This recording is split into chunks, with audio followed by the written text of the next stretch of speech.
అంటున్నారు? మతం ముసుగులో దేశాన్ని మరో 100 సంవత్సరాలు వెనక్కి తీసుకెళ్తున్నారు దోపిడి దొంగలు TDP, BJP, Janasena. Totally agree with you, totally agri.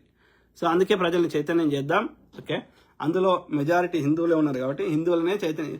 Muslims, Christians already చైతన్యం అయిపోయారు. వాళ్ళని స్పెషల్గా చేసేది ఏం లేదు, వాళ్ళకి తెలుసు. కానీ వాళ్ళ బలం సరిపోతలేదు కొట్లాడితే. కాబట్టి ఇందులో ఎక్కువ నష్టపోతున్న వాళ్ళు భారతదేశంలో హిందువులే కాబట్టి ఆ హిందువులని మనం చైతన్యం చేయాల్సిన అవసరం ఉంది. ఆ మెజారిటీ హిందువులు కొట్లాడితే తప్పకుండా ఈ బీజేపీ, ఆర్ఎస్ఎస్ని కానీ లేకపోతే ఈ యొక్క కూటమి ప్రభుత్వాన్ని కానీ బంగాళాఖాతంలో పడేయడం పెద్ద విషయం కాదు. ఎందుకంటే హిందువులు అన్ని పార్టీలు ఉన్నారు, ఏ పార్టీలు లేరు కదా. ఇప్పుడు తెలంగాణ తీసుకోండి, తెలంగాణ కాంగ్రెస్లో ఒక్క ముస్లిం కానీ ఒక్క క్రిస్టియన్ కానీ ఒక ఎమ్మెల్యే లేడు, అందరూ హిందువులే. సీతక్క తీసుకో, నువ్వు కొండా సురేఖమ్మ తీసుకో, ముఖ్యమంత్రి రేవంత్ రెడ్డి గారు తీసుకో. మరి అది ఎట్లా కాంగ్రెస్ ఎట్లయింది? నువ్వు చెప్పిన అట్లే అయితే ఎంఐఎం అనవచ్చు, ఎందుకంటే అలా మెజారిటీ ముస్లిమ్స్ ఉన్నారు కాబట్టి. అట్లా నువ్వు కాంగ్రెస్ తీసుకో, ఏడున్నారు ముస్లిమ్స్? ఒక్కడు కూడా లేడు 65-70 మందిలో. నీ బీజేపీలో ఉన్నారు, ఇంకా బీజేపీలో ముస్లిం విభాగాలు ఉన్నాయి. కాబట్టి దొంగ నా కొడుకులు నోరు తెరిచి అబద్ధం ఆడతారు. యాదగిరి బిట్ల ఉంటారు. సమాజంలో ఏ % జనాభా ఎంత ఉందో దానికి తగ్గట్టుగా ప్రతి పార్టీలో ఉండాలి అంతమంది. ఓకే, ఒక 10 మంది ముస్లిమ్స్ ఉన్నారు అనుకో, 10% ముస్లింలకు టికెట్లు ఉండాలి. అర్థమైంది? సో సమాజం ఎట్లుంటే ఆ సమాజానికి తగ్గట్టుగా ఆ పర్సంటేజెస్ ఉండాలి. అందుకోసమే రిజర్వేషన్లు, ఇది అంత సమన్యాయం ఉంటాయి.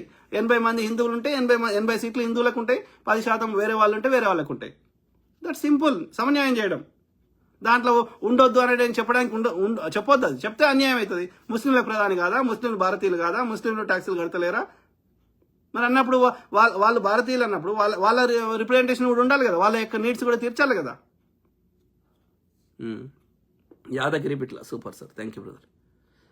రాజేష్ మామిడి, సర్వేపల్లి రాధాకృష్ణ అనేవాడు పెద్ద మనువాది, వాడిని తీసుకెళ్లి రాష్ట్రపతిని చేశారు బ్రదర్. కావాలని అతని మనవడే రాశాడు పుస్తకంలో. సర్వేపల్లి రాధాకృష్ణ ఎంతటి మనువాది, భార్యని ఎలా చూసేవాడు, అతను పిహెచ్డి తీసేసి కూడా దొంగిలించాడు, అతని మనవడే రాశాడు పుస్తకంలో అవని. కావచ్చు బ్రదర్, నేనేమి తమిళ్ బ్రాహ్మణ్ అని అనుకుంటున్నాను. ఆయన సర్వేపల్లి రాధాకృష్ణ అంటే తమిళ్ బ్రాహ్మణ్.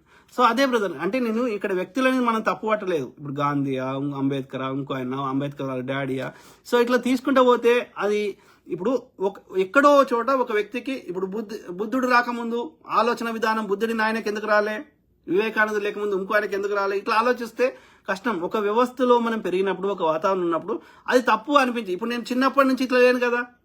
ఎప్పుడైతే నేను సొంతంగా ఆలోచించడము, ఒక ఇండిపెండెంట్గా ఆలోచించడం స్టార్ట్ చేసినో, చిన్నప్పుడు వాడు చెప్పిన మనధర్మ శాస్త్రమే నాకు కూడా కరెక్ట్ ఉండొచ్చు కదా.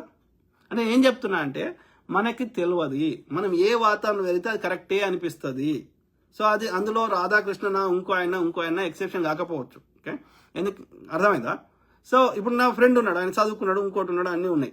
కానీ ఆయన పెరిగిన వాతావరణంలో ఆయన ఏదైతే ఉన్నాడో అదే కరెక్ట్ అనిపిస్తుంది ఆయనకి. అంటే మన బ్రెయిన్ ఎట్లా పనిచేస్తుంది అంటే, we can not think out of that box. Very few people, చాలా తక్కువ మంది ఇండిపెండెంట్గా సొంతంగా ఆలోచించడమో లేకపోతే వేరే అంటే రేర్గా అవుతుంటాయి అవి. ఏది out of the box think చేయడం అనేది. చాలా మందికి ఏంటంటే నీ బ్రెయిన్ అట్లా తయారు చేయబడ్డది అన్నట్టు, అదే కరెక్ట్ అనిపిస్తుంది నీకు. దానికి మించి వేరే ఆలోచన కూడా రాదు. ఇది ఎందుకు కావాలి అనిపించదు. ఇప్పుడు తల్లిదండ్రులకు కాళ్ళు మొక్కాలని చెప్పారు అనుకుందాం. సో ఇది మొక్కాలి కరెక్టా, కాళ్ళు ఎందుకు టచ్ చేయాలి, అవసరమా, ఈ సంప్రదాయం ఎక్కడికి వెళ్ళి వచ్చింది అని ఆలోచించరు. మా నాయన మొక్కిండు, మా అన్న మొక్కిండు, ఇంకో ఆయన మొక్కిండు, ఇది కరెక్ట్. పెద్దవాళ్ళని గౌరవించడం అంటే కాళ్ళు మొక్కడం, కాబట్టి నేను కూడా మొక్కేస్తా. ఇది తప్ప రైట్ అని ఆలోచించాం. సో ఆ విధంగా అప్పుడున్న కుల వ్యవస్థలో so very rebel thinking, out of the box thinking అనేది వెరీ రేర్గా జరుగుతుంది. ఒక చెగువీరాలు, ఒక అంబేద్కర్లు, ఇంకా ఎవరెవరో ఒక రెవల్యూషనరీస్. సో వెరీ రేర్ అది రెబల్ థింకింగ్. సో మెజారిటీ 99% మంది ఆ సాంప్రదాయ పద్ధతిని ఆలోచిస్తారు. సో అందులో ఇతను ఎక్సెప్షన్ కాకపోవచ్చు కదా. ఆయన ఇంటెన్షన్ అది లేకున్నా కానీ ఈ never thought out of the box. Maybe మనువాది కూడా కావచ్చు, we don't know, maybe, I don't know. Okay, so అంటే నేను ఏం చెప్తున్నా అంటే సోర్స్ని కొట్టాలి అని చెప్తున్నా. ఈ చెత్తని నింపేటోని కొట్టాలి, మన ధర్మశాస్త్రాన్ని చింపాలి, మన ధర్మశాస్త్రాన్ని కరెక్టే అని ఎవడన్నా పాటించకపోతే వాడిని శిక్షించేటోని కొట్టాలి, దీన్ని ఇంప్లిమెంట్ చేయిస్తున్నాని తిట్టాలి. అంటే సోర్స్ని కొట్టాలని చెప్తున్నా. వీళ్ళకి పాపం తెలియకుండా పాటిస్తున్న మనం వాళ్ళని దోషులుగా చూడకూడదు అంటున్నా. మనకి తెలిసి ఎవడు చేస్తున్నాడు? బ్రాహ్మణుడే చేస్తున్నాడు. సత్యప్రకాష్ రాధా మనోహర్ అనే పిచ్చి కుక్క మాట్లాడిన మాటలు కనపడవా పిచ్చి నా కొడుకులు? Correct brother. రాధా మనోహర్ దాస్ ఎన్ని బూతులు మాట్లాడతాడు, మరి వాడి మీద ఎందుకు చర్యలు లేవు? హమారా ప్రసాద్ ఎన్ని బూతులు మాట్లాడతాడు, ఎందుకు చర్యలు లేవు? ఒకరికి ఒక న్యాయం ఎందుకు, ఇంకోరికి ఇంకో న్యాయం ఎందుకు? అంటే నిన్ను ప్రశ్నిస్తే నువ్వు ఇబ్బంది పెడుతున్నావు, రాజ్యాంగాన్ని నువ్వు పాటిస్తలేవు, ఆ ఉపా చట్టాన్ని దుర్వినియోగం చేస్తున్నావు అనేది క్లియర్గా అర్థమైంది. పెట్టండి రాధా మనోహర్ దాస్ మీద ఉపా చట్టం. ఇదే పవన్ కళ్యాణ్ మీద పెట్టండి, చెప్పు పెట్టినందుకు. నక్సలిజం మంచిదని చెగువీర నాకు ఆదర్శం అని చెప్పినందుకు ఈయన మీద పెట్టాలి ఉపా చట్టం. ప్రశ్న రావణ్ మీద కాదు కదా. దొంగ.